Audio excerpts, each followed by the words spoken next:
I wanna be rich. Karibuni guys to the Tume ota podcast. We are back again with another episode, and as you can see, or if you're listening in today, we have a guest, and yeah, we're just going to be talking about taxes, something that I'm sure if you're like me, clearly you're what do you call it? You know nada, you know nothing. So You don't have Dore. Yeah, you have no content whatsoever, but if you're like Akina Pauline, probably you know a thing or two.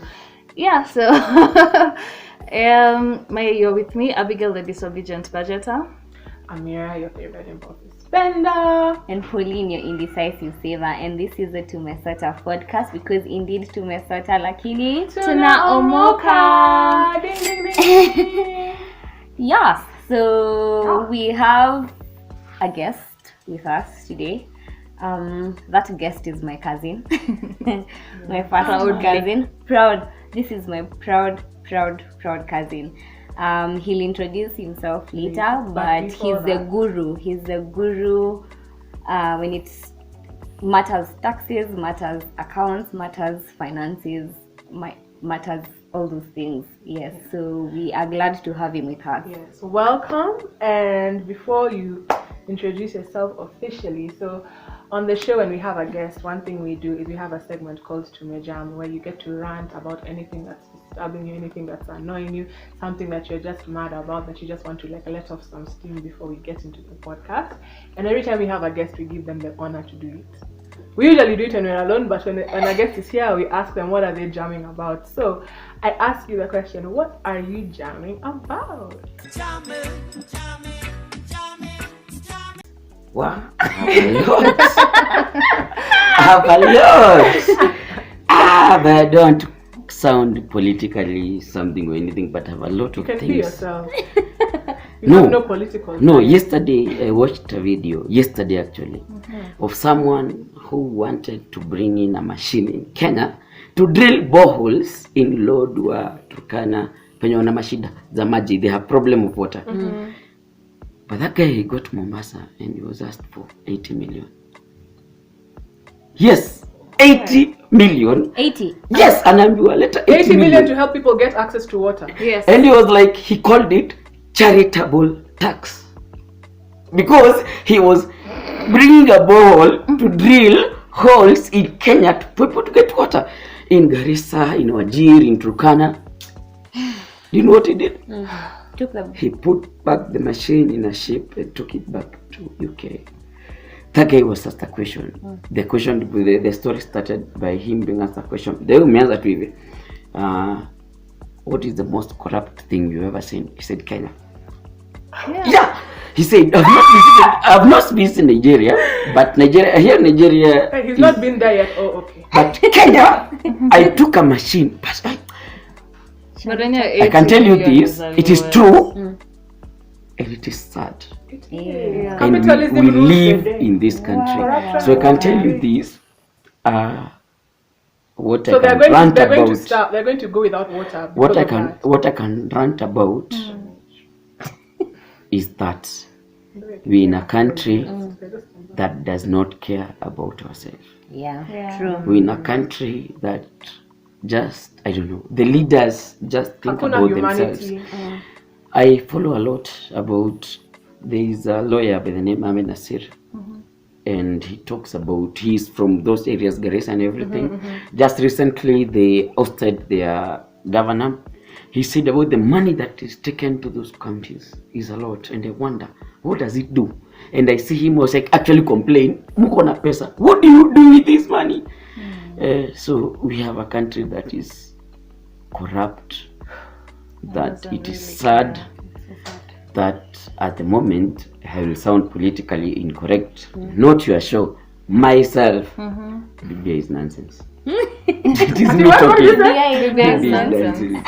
No, it's me, not you. You can Google if you want to know what that is. You don't know what it is? No, I'm saying for those who are not in Kenya. That is by myself, because I don't see why we need to get more 300 MPs. Those guys have car grants, they have house allowances. They have. Why do we need to pay them? What is the point? When you have people dying in Garissa, in Lodwar. Nimekata hiyo story. Nimejam.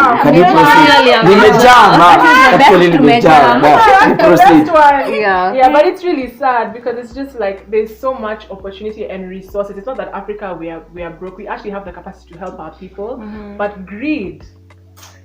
Can I ask a question? Did you watch the video of the guys when Tanzania lady president visited Kenya? Is a guy who spoke. And he said he's tried to start a business in this country. But for like 3 years, he's not been able. Do you know why? Everybody is asking for kickbacks. And he said, I will not mention who, but I can say this, alikuwa anaongelesha Uhuru, the president. I can tell you this, I am trying to start business, but I can't start in Kenya. Because there are people who are asking for kickbacks.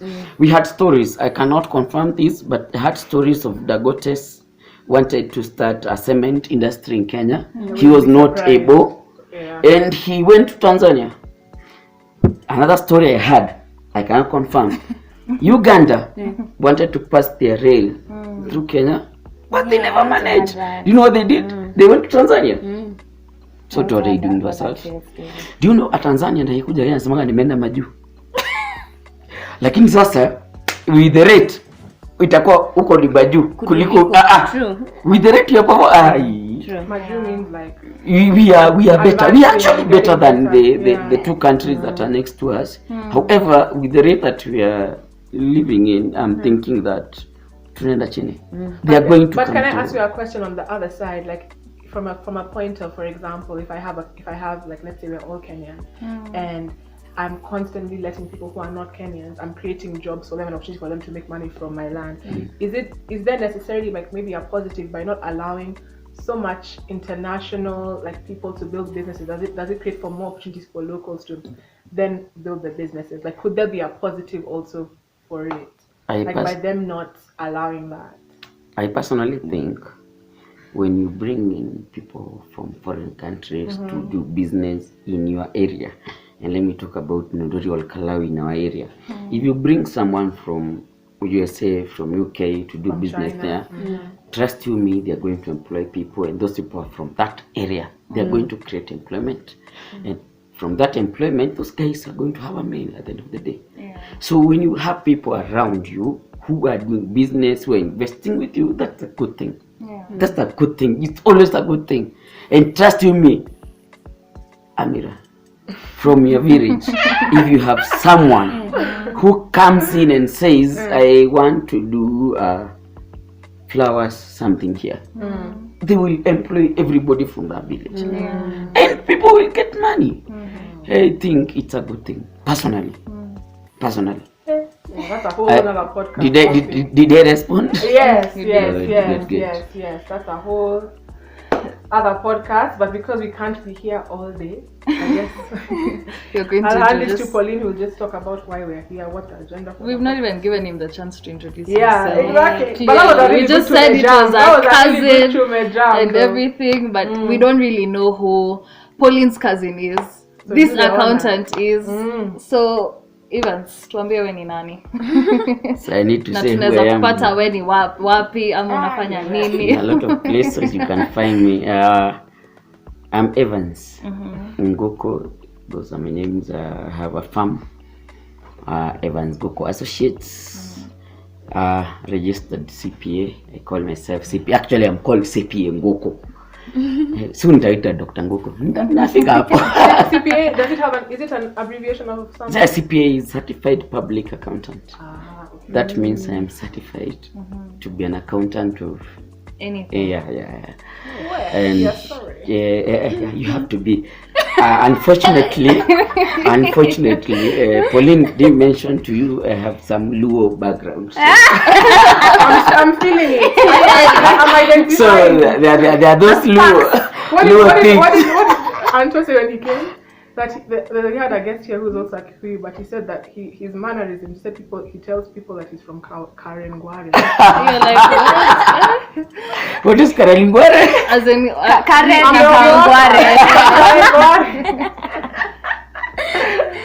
So I have a firm. I operate with several friends, and what we do audit, and we finance people.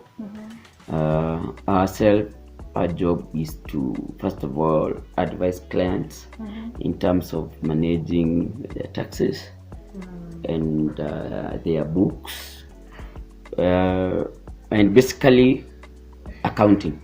And accounting has a lot of issues, and the most broad thing is taxes. Yeah. And it's a subject I missed my marks in campus. I don't know why. I asked my lecturer, that's what I do by life, but how do I miss those works?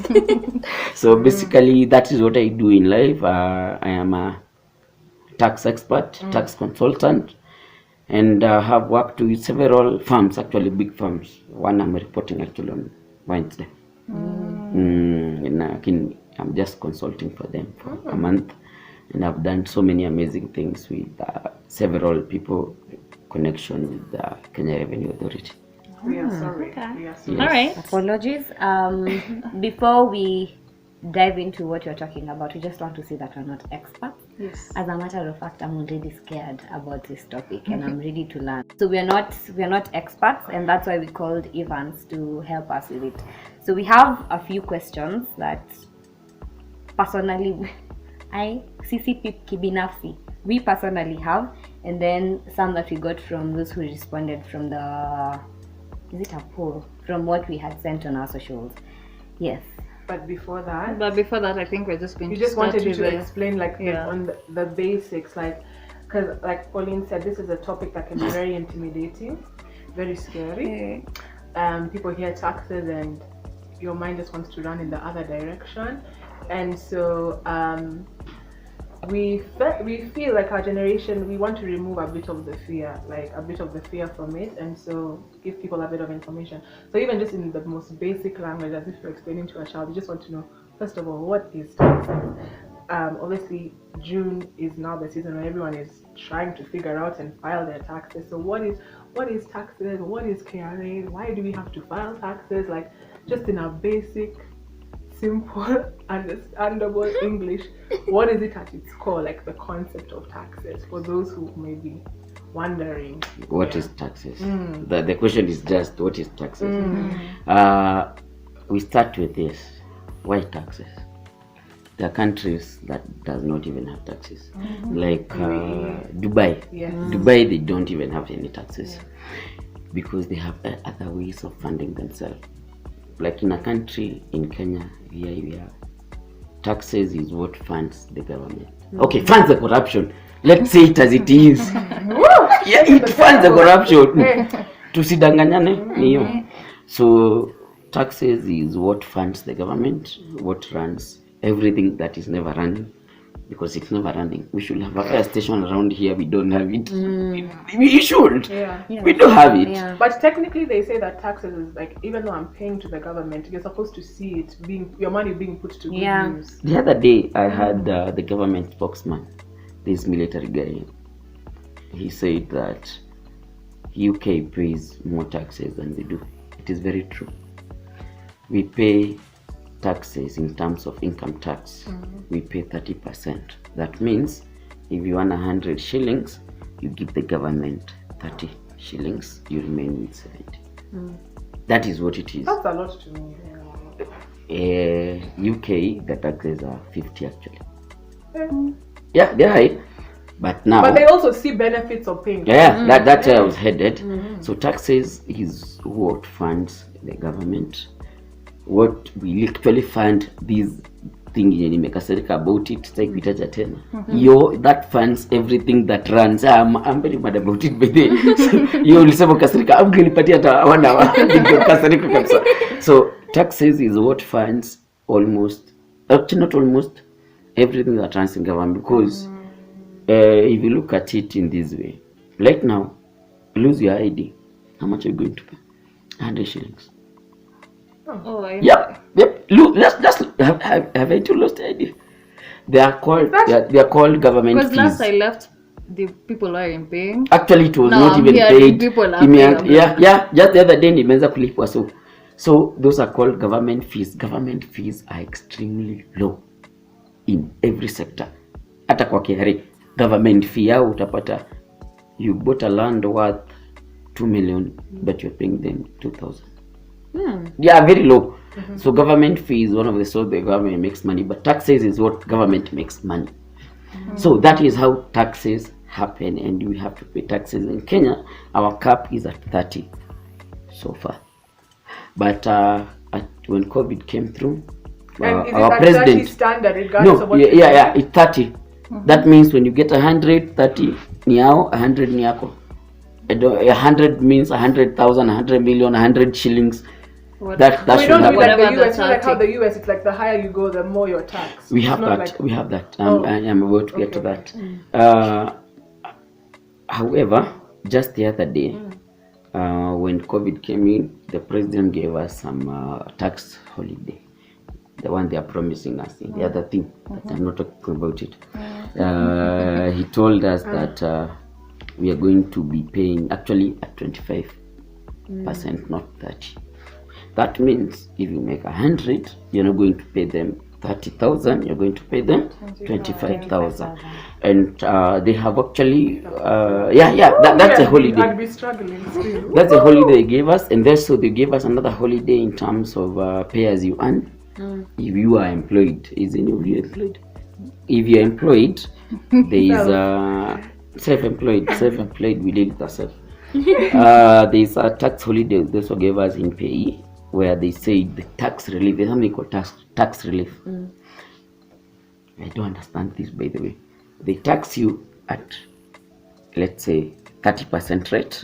Then they tell you we are giving you a relief of this rate.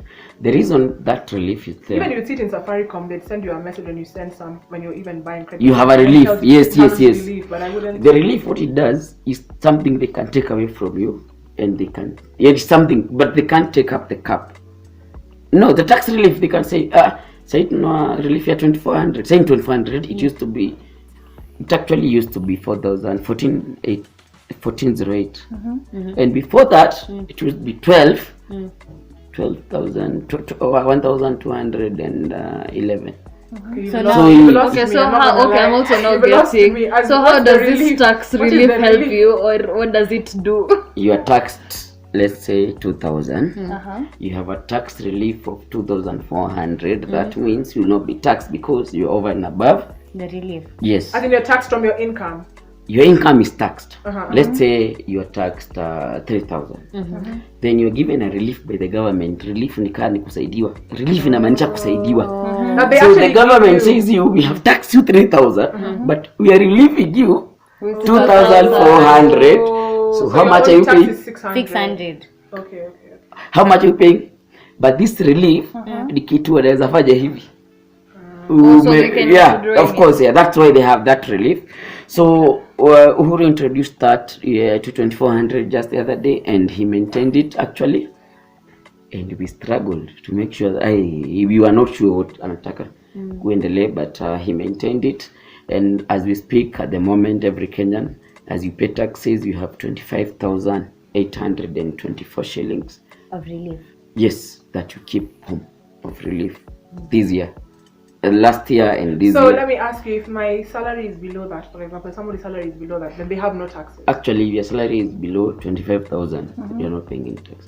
24,000, not 25. 24,000, you're not paying any taxes because your tax will be 2,400. And the government said, Amira, I love you so much. I'm giving you a relief of 2,400, and that it cancels out. Right. And then you'll just get your money the way it is. But our pay as you earn status is actually graduated. Graduated, I mean, the higher you earn, the more taxes. However, it has a cap. There is a place ikifika hivi, hakuna tax ingine unalipa huko juu. So basically, if you're stinking rich, that's the best way to hack the tax system. How are you saying? Not really, because you will pay the graduated rate. You will pay, but there is a limit. Ikifika, you're actually at advantage. However, unalipanga tax ikifika it is there are changes. Okay, let's there are say, things I knew.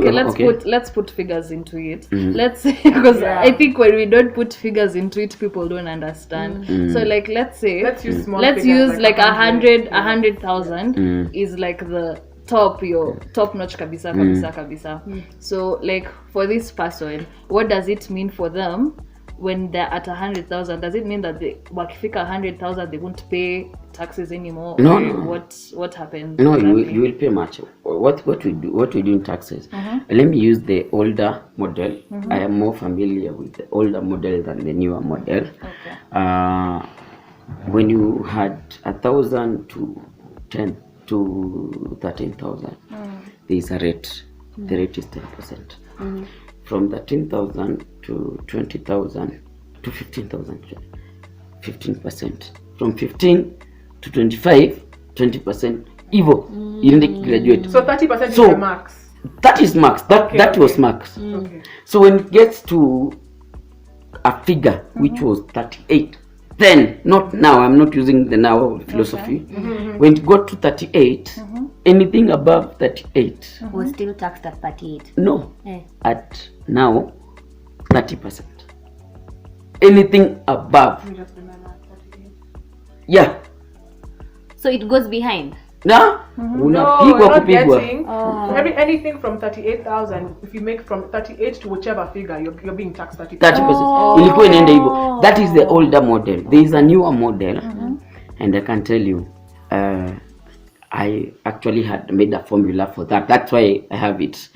Right now, we have it online. Someone calls me and asks me, I'm paying someone on 50. How do I pay? I tell them a minute.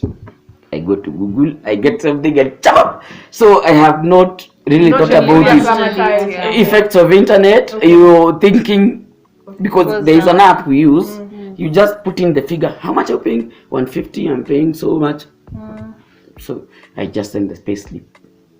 So we are done. So, but before then, we used not to have anything of internet. You used to do it by yourself. You have to think, and that's why I can physically remember about those, because I had to think about them, work to them through Excel. So basically, there is that graduated rate, and that is about pay as you earn. And pay as you earn is for anybody and everybody who is employed. But there are taxes for those who are not employed, like you guys.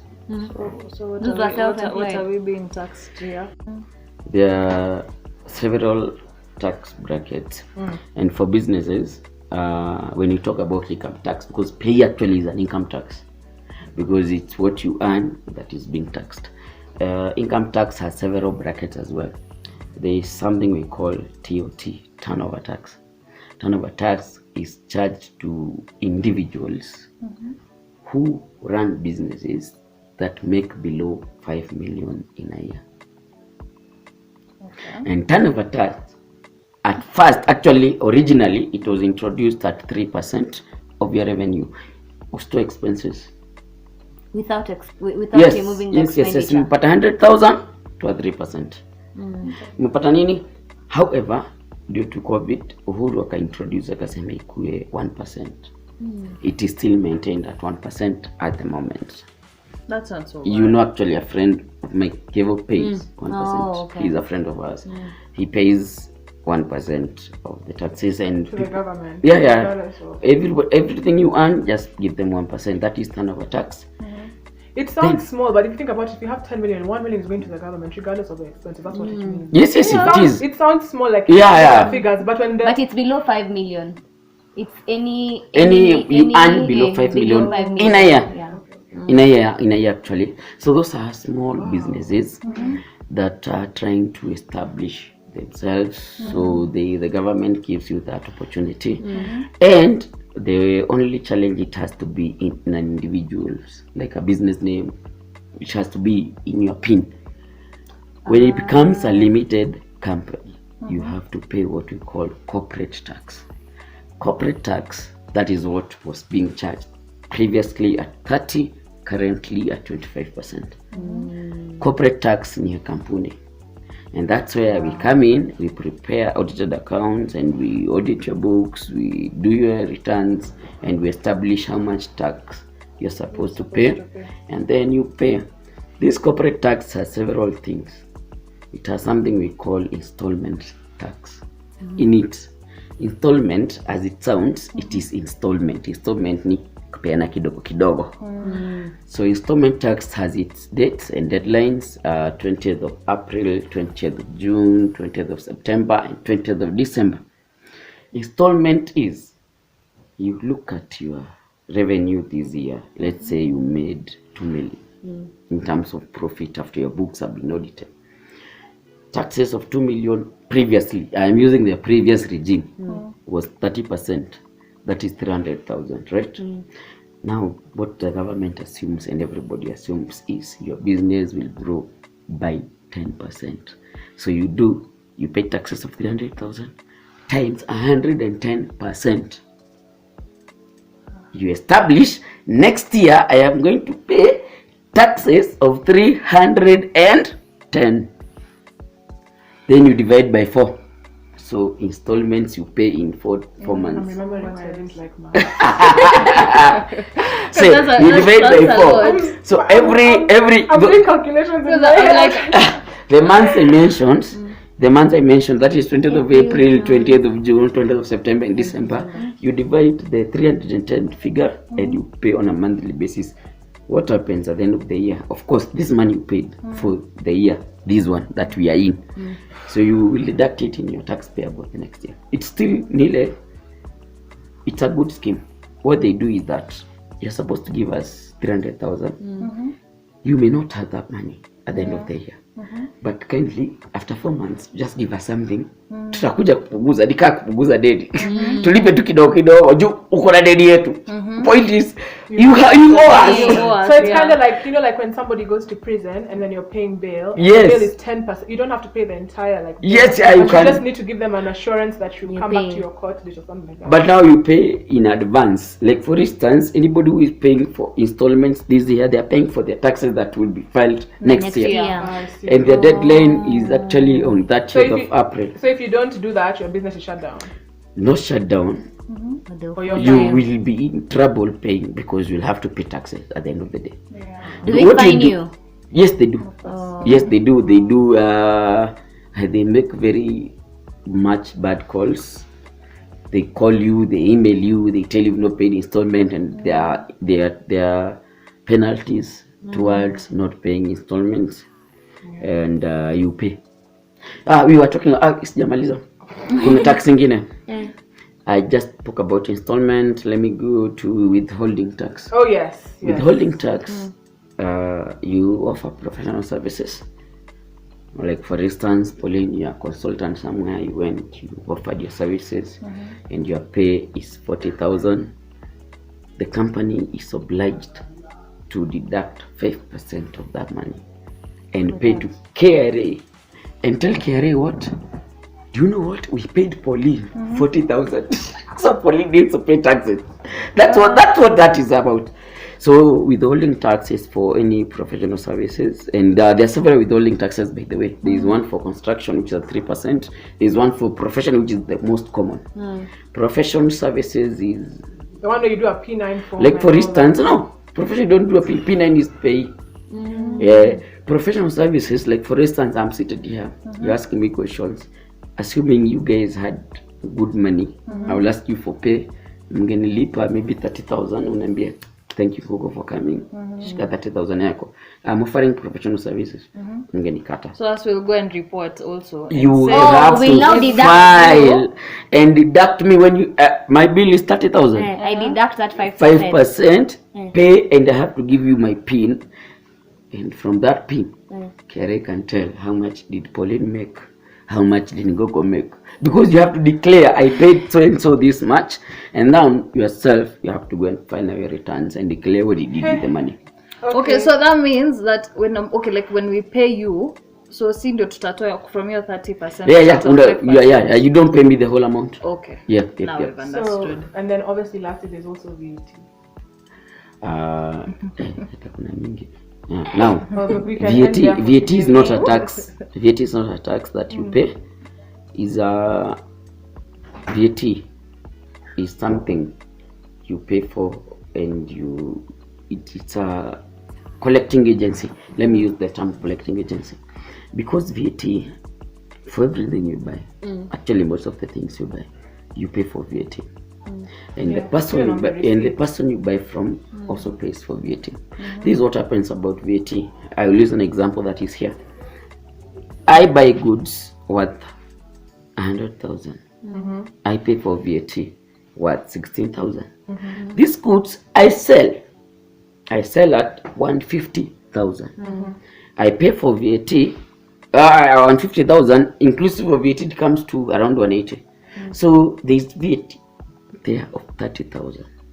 Remember, first of all, when I bought the goods, You bought with VAT. 16,000, but now I've sold them with VAT of 30,000. So 16 minus 13 minus 30, 14,000. If 14 unapeleka kiasi, upeleki 30, if 14 ndio unapeleka huko.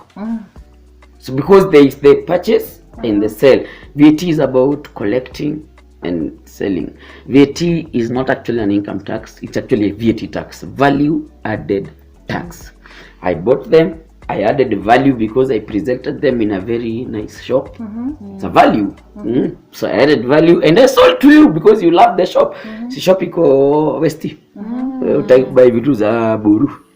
Ukaenda Westi. So that is what you call VAT, is value added tax. So when you have value added, the thing I'm selling to you is value added. So whatever I sell to you, I sold to you at 180. I bought it at 100. But when I bought it at VAT of 16,000. When I sold it, I had a VAT of 30,000. Tuanisha.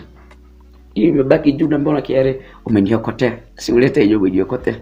Si umeokotea kiare. Haya. You picked For the audience.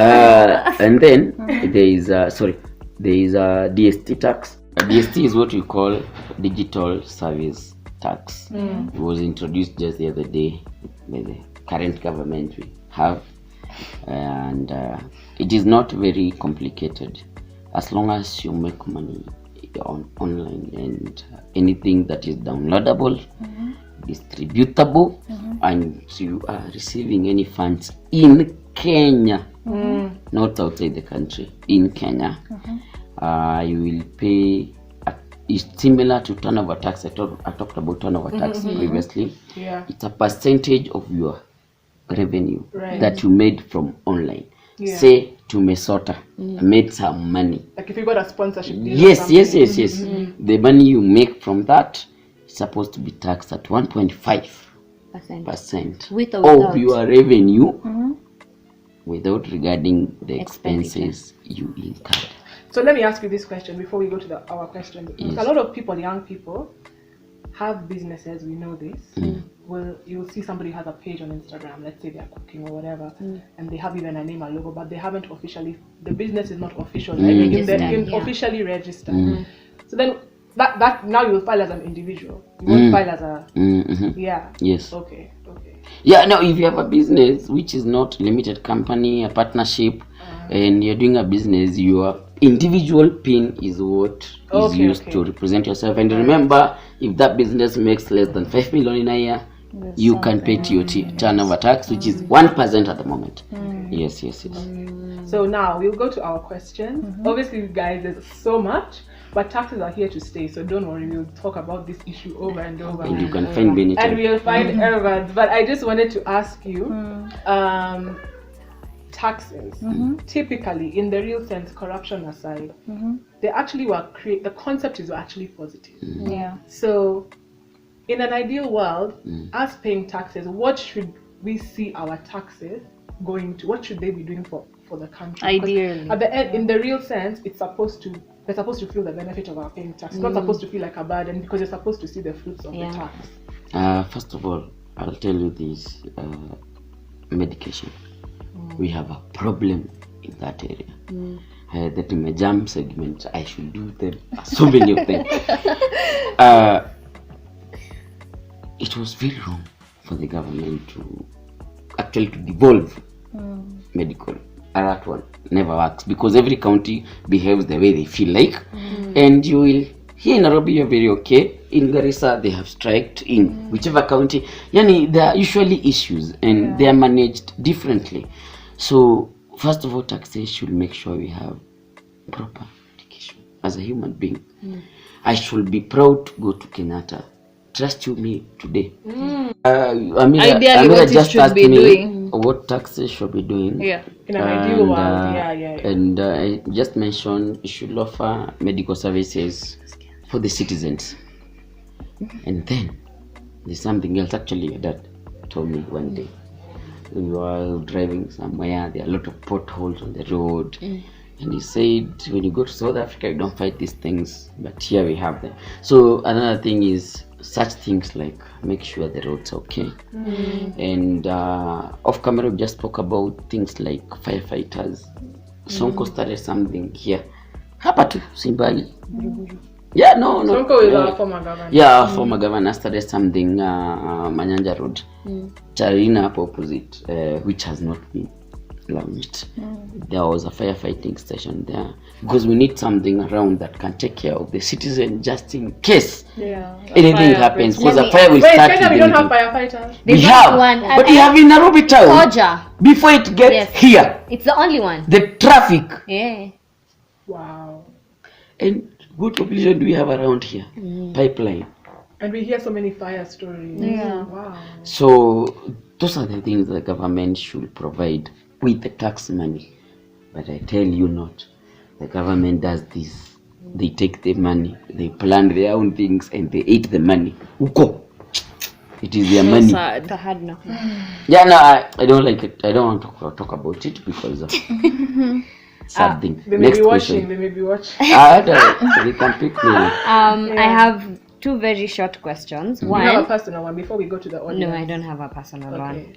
How long can you? This is from our audience. Thank you so much for this, Maine. Oh, Maine! Thanks so much, Maine. How long can someone be filing nil? Like, how long do you have? As long as you don't make any revenue. Above the threshold, yeah. Not even above. You don't have any revenue. Like, for instance, you have nada. I heard you say something like that. Yeah, you have nothing. Yeah. As long as you have nothing, you can file nil. Because if you have anything, the government has to take something from your anything. Okay. So let's say, for example, I'm filing nil. I'm making, let's say, over 25, but I'm filing nil because, and I don't have a bank account. I just have M-Pesa. Even for my M-Pesa statement, I need to file that. You're lying. So I need to. Yeah. Okay. You're lying. Because some people do that. They don't count M-Pesa. It's just like as money. Out of my phone. Yeah.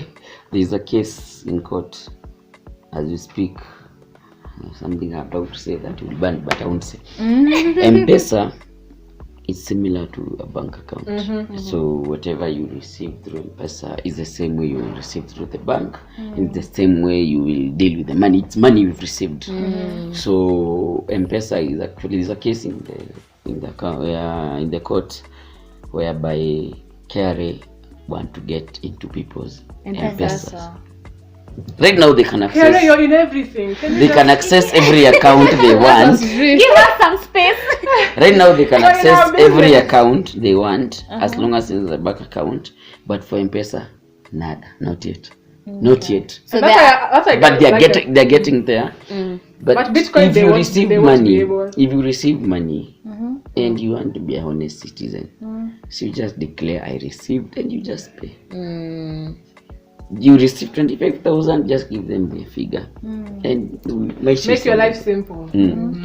Because you will run away from it, and one day they will eventually get to you. We are not very efficient like the way other countries are, US, UK. Some countries are extremely efficient.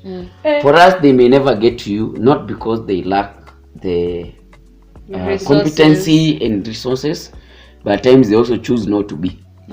They actually choose. Because we are in a country, but we are still living. But I want to believe if you want to be an honest citizen, personally just say I received this money and I'm paying these taxes.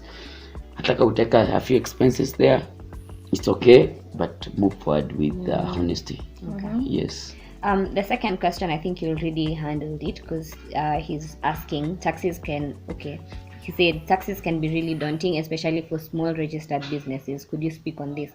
So I think you've already said the TOT, the 1%. So main, just listen and you'll get your answers. And then the last one is but I think just to add to that, I think some people get duped because it scares you. Then you just pay somebody, no disrespect to accountants, you just pay somebody and you won't even, like I know people who will be like, these are my accounts, and they're not even keen, so they let somebody do whatever they want with it, and then you get finessed by even the accountant. This has happened even with bigger people. So also be keen, like learn, be keen, know your books at least simply, so that even if someone is telling you something, you're not just taking what they're saying as law, you've also done your research, because also people are getting duped just by, they're just like, it scares me, you handle it, and then somebody can just also take advantage of the fact that you don't know anything about your affairs. I think the last one is, how will they know if I lie about numbers, if the amount of money I get, for example? I'll tell you this for a fact, because I've been in the industry for quite some time, and I started as an auditor. I will tell. There's something we call balance sheet. Never lies. It has to balance. And if it balances, there's a way it can balance, and if you look at it, you know this balance sheet is not balancing. Kuna kitu tiko tu hapo. Yeah, it will still balance. It is clean, but there are things I will tell about it. There is a way you can easily look at the books and tell that these books are not. This is very fishy. So KRA KRA is the one that looks at the balance sheet. They have a compliance check department which checks your returns, and they audit them, and they tell whether these returns are completely okay or they were not okay. And then they do this. If I did the accounts, they report now Nguku to ISPAC. ISPAC is the regulating body for the accountants. The reason I call myself CPA Nguku, ISPAC and then CPA. So they report you, they say this accountant is doing fishy things.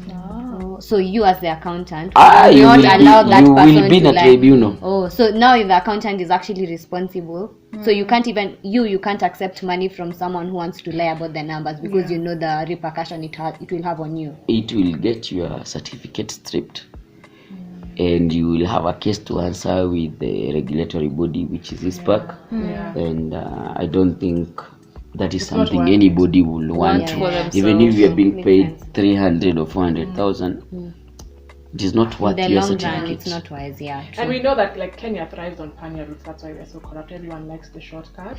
But I think if you're a civilian, like a regular civilian, just start. I know it's intimidating. Maybe we should have like on our social media, we should demonstrate like the process, because I remember when I filed taxes for the first time, I was so scared, but I was like, I'm determined to learn, because eventually you're gonna have to figure it out. So just be on the right side of the law. Like, it's better that way. Prevention is better than cure. Because I know of people, I've heard of stories that even if it's 10-20 years down the line, it catches up with you, and it's way harder to reconcile now your accounts for 20 years than to just do it year by year. So fact is, it will catch up with you. Eventually. The penalties will be there. And you see, even let's say it doesn't catch up with you, your next of kin might inherit that problem or something. The government has ways of regulating things. By the way, we have a very serious government.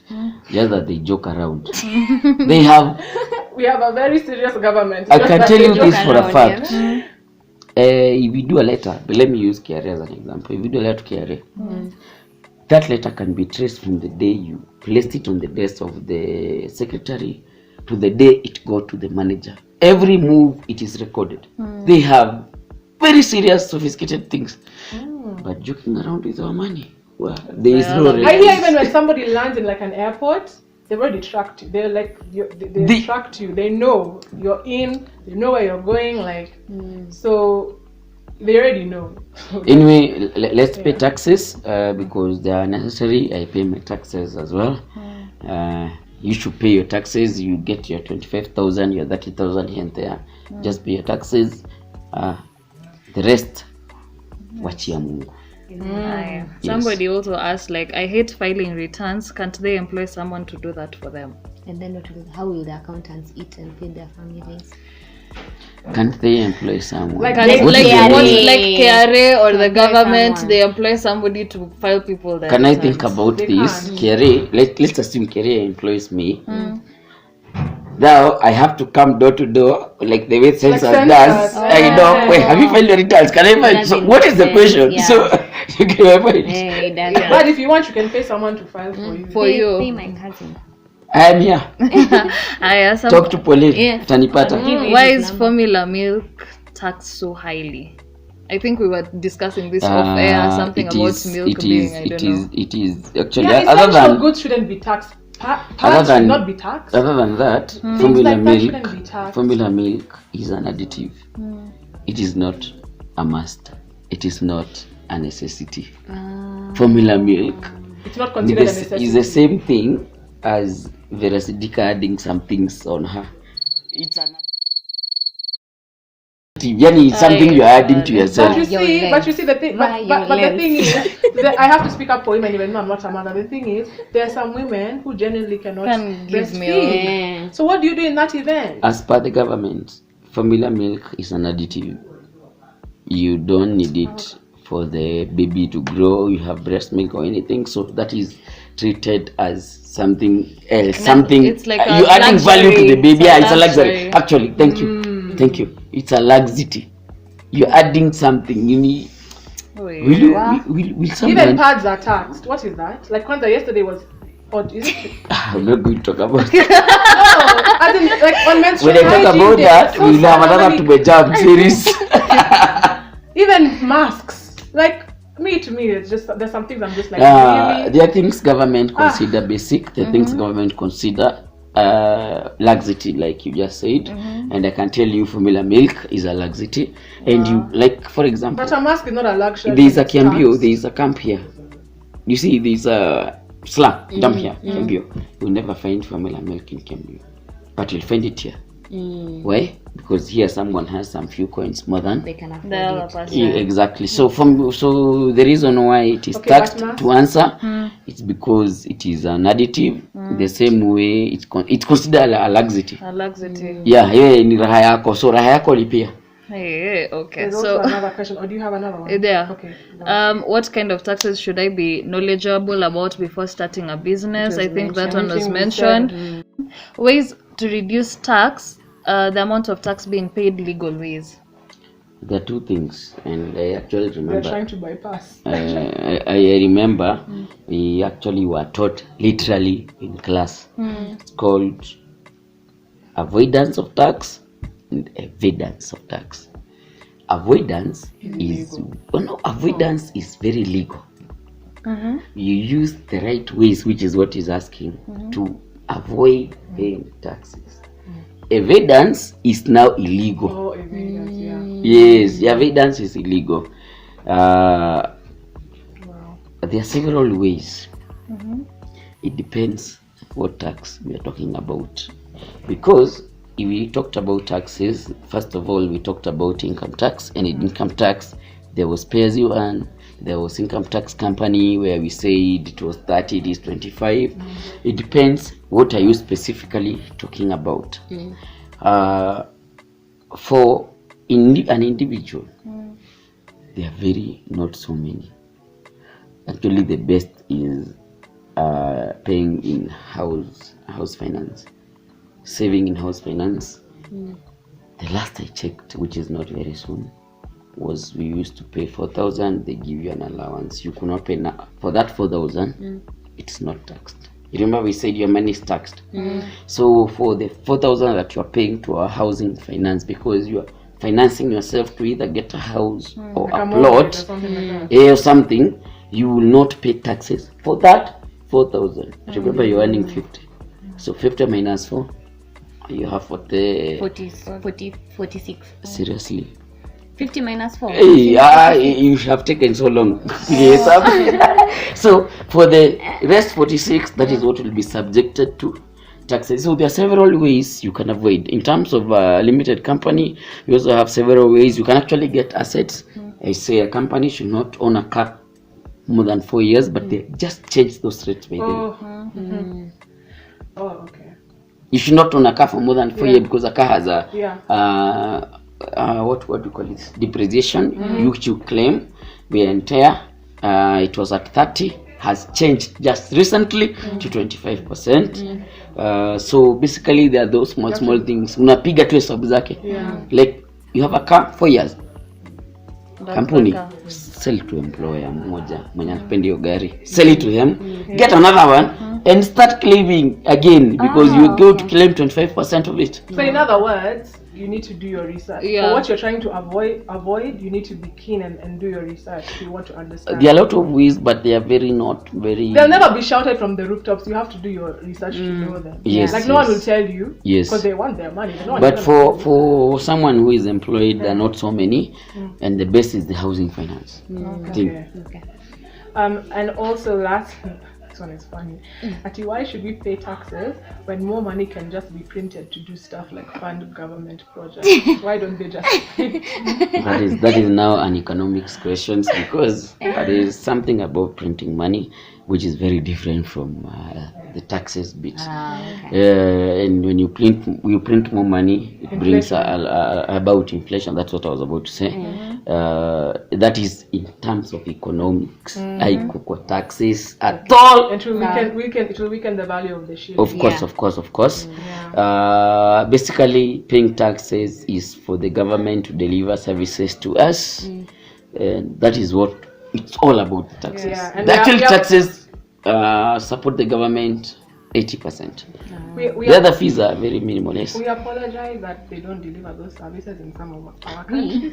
So we apologize. With you, we are feeling the pain. For our audience, us will jam with you. We're jamming we with are you not even apologizing. they don't provide these services. But just before we go, because right now it's June the 15th. What is the deadline? So people don't miss the deadline, because there are penalties when you don't file your taxes. What is the deadline? And then can you give us, the people, a challenge related to this topic, or a tip before we close out? So what's the deadline? Actually, most Kenyans assume that taxes should be filed by 30th June. Taxes should be filed any day after the first of the year. Yes, you can file. Yeah. Any day from there, you can file your taxes for the previous year. Vizuri sana, but Kenyans being Kenyans. The last minute. Amira will call you 10 times on 30th, and you're like, how do I assist her? That is what Kenyans do. We wait for June. Like, for instance, you guys are assuming that we on the tax season. Ilianza January date 1. And then we have another. So you actually have 6 whole months to Yes, and then we have another date that we have to keep. 30th of April. There's something I mentioned about about installments. I mentioned 20th of April. 20th of June. Now, when you pay those, you have what we call balance of tax, which must be paid by 30th of April. So as everybody is rushing for 30th of June, we rush also for 30th of April for anybody who has a balance to make sure they pay. Hizi unalipa hivi by April. So let's say, for instance, you estimated you're going to pay the government 300,000, but when you do your books, you find you're supposed to pay them 400,000. So already in your installments, you have given them 300. So you have a balance of 100. You need to clear it by 30th of April. You have to. Or else there are several dates, and about the year again. When someone is registering a company or actually getting the PIN, they decide that. I can tell you companies who have their year end in September. I work for several. Some companies who have their year ends in December, some companies in January, in February. They are very staggered. So you can choose your own financial year. You can choose, but I can tell you, By it is very tricky. Now for you, we count. It's actually 4 months after the year end. So our 4 months is April in most cases. So for you, if you chose, let's say your end is February, 4 months after February, that is the time that we will have your 30th of April. And then you have to file, as per the Kenyan law, you have to file your taxes after 6 months after the year end. So the year end is usually in December, and 6th month is on 30th June. And that's where it comes there. So there are people who choose at times. You find someone alijifanya mjanja sana, akasema ameregister company in October, anasema ya India yake ni Oktoba. Sasa yeye utamhesabianga kuanzia Oktoba, unahesabu miezi 6, that is the deadline. Okay. Mwingine miezi like the other 4 months thing, you have to count. It happens, people do such things, and some do it knowingly, literally deciding that I don't want to be in the rush of June. I want my time to be my time. Because without lying, in this time if you come to me for work, the seriousness, the time I'll put in your job will be very different from when you come for me kufanya kazi in August, in October. In October I'm very idle. I'll be working. I'll be just looking at your jobs. I have nothing else to do. But this time I have several things to work on, so I may not be so much into it. So there are people who make that decision to have their year end on different periods, and some, and normally it's usually January to December. That's why we are in June. The law says 6 months after the year end. Wow. Okay. That is as the law. Okay. So what tip or challenge would you give to somebody who's just figuring out their or you've said many tips, but is there anyone that you just want to re-emphasize, like to people who are in this season trying to figure it out? First of all, if you don't know, hey, just one. Don't try to be the tax expert if you're not. Please seek assistance. I have seen cases where people do things, you look them. Who did this? Who told you? Some mistakes they literally fine you for. If you are not an expert in an area, please leave it to find it to them. Just get it to them. Get them a few coins. They will do it, and they will do it normally. Because I've seen people who have been in trouble. Actually, I have a client. I'll tell you to date. Yeah, she has a debt. She's a lady. She has a debt of 180,000 because she did things. I looked at those things. I told her. That's when by then she came to me. When she was called to KRA, she came, hey, can I come by you at this point? But you did it. You already told KRA you owe them 180, so go and pay them. So there are things you do innocently because you want to do them by yourself. And if you're not sure, just get an expert. You'll definitely agree on maybe the fee or something. And actually some will even assist you. They'll just say, that's idea. Because it is not good to, when you already commit yourself, let's say for instance you commit yourself, like the client I just mentioned, you commit yourself to paying 180. It would be very so much hard for me to go and take it. It was not 180. She was supposed to pay you 10,000. Ungekuwa Keri ungekubali. Will you agree? No. Will you agree to reduce the amount from 180 to 10? So basically, seek assistance if you don't understand, and there's a reason why. She's a journalist, I am an accountant, you are this and you are whatever. Just separate the two. Do your job and seek assistance. You'll get best assistance. Hey, I feel like this has been one of the most educative episodes of our time. So Evans, it's been a pleasure to have you. Thank you. And as we've been told, seek assistance. Usijifanya kiherehere, or don't make yourself the expert rather. So we'd like to end the episode here, and peace. Thank you. Follow, subscribe, like our page, and you still have 15 days to file if you haven't filed. So this is the best time to do it. Can I correct you? Not 15 days. Or 14. Not 14. It is 30th June. 13th June. 30th. You have more than 30 days. Oh, you have more. No. I get what you're saying. Don't forget what you're saying. So, thank you. It's the time. Okay.